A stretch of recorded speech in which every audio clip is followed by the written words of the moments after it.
UAE 54th national செலிப்ரேஷனுக்கு things வாங்கிக்கிட்டு நானும் என் ஃப்ரெண்டும் நடந்து போகிறோம். அப்புறம் பசி வந்துருச்சு. அதனால லஞ்ச் முடிச்சிடலான்னு ஷவர்மாவும் டீயும் ஆர்டர் பண்ணோம். Fresh milk Sai. அங்கே உட்காந்துக்கிட்டு வேறு ஏதாச்சும் ஆர்டர் பண்ணலாமா இல்லை என்னென்ன வாங்குறதுன்னு யோசிச்சுக்கிட்டு சிரிச்சுக்கிட்டே உட்காந்துருந்தோம். டீ அதுக்குள்ளே வந்துருச்சு. அதுக்கப்புறம் ஷவர்மாவும் நல்லா இருந்துச்சு. அது ஒன்று ஆர்டர் பண்ணி சாப்பிட்டோம். யோசித்து அதுக்கப்புறமா பக்கத்தில் இருக்க ஷாப்புக்கு போனோம்.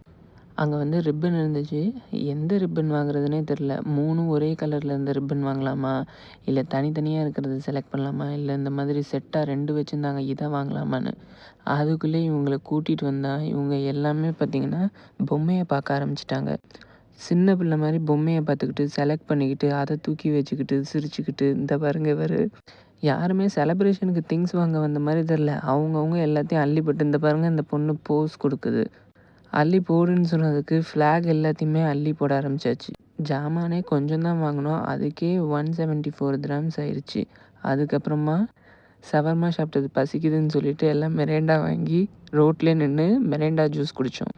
அதுக்குள்ளே இவருக்கு ஆஃபீஸ் கால் வந்துருச்சு. அவரோட மேனேஜர்கிட்ட சமாளிக்க ஆரம்பிச்சிட்டாரு. நானும் என் ஃப்ரெண்டும் மட்டும் ஜூஸை குடிச்சிட்டு ரோட்டில் நடக்க ஆரம்பிச்சிட்டோம். ஆஃபீஸுக்கு பக்கமாக இருக்கவும் தப்பிச்சோம். இதே பஸ்ஸோ மெட்ரோவோனா ரொம்ப தூரமாக இருந்திருக்கும், கஷ்டமாக இருந்திருக்கும். திங்ஸ் எல்லாம் வாங்கிக்கிட்டு வரோம். வியூவை ரசிச்சுட்டு வந்தால் பக்கத்தில் ஒரு குப்பை வண்டி குப்பையெல்லாம் அள்ளி போட்டுக்கிட்டு இருந்தாங்க. அதுக்கப்புறம் அங்கேருந்து இந்த வெயிலில் நடக்க ஆரம்பிச்சாச்சு. நடந்து வந்தோடனே ஆஃபீஸில் செலிப்ரேஷனுக்கு எல்லாத்தையும் ப்ரிப்பேர் பண்ண ஆரம்பிச்சாச்சு. திரும்பி நைட்டு வந்து இல்லாத திங்ஸ் எல்லாம் வாங்கினோம். இதுதான் நாங்கள் பண்ண வேலை செலிப்ரேஷனுக்கு. அதுக்கப்புறம் வாங்கின கொடியை கட்டி தொங்க விட்டோம். சூப்பராக இருந்துச்சு.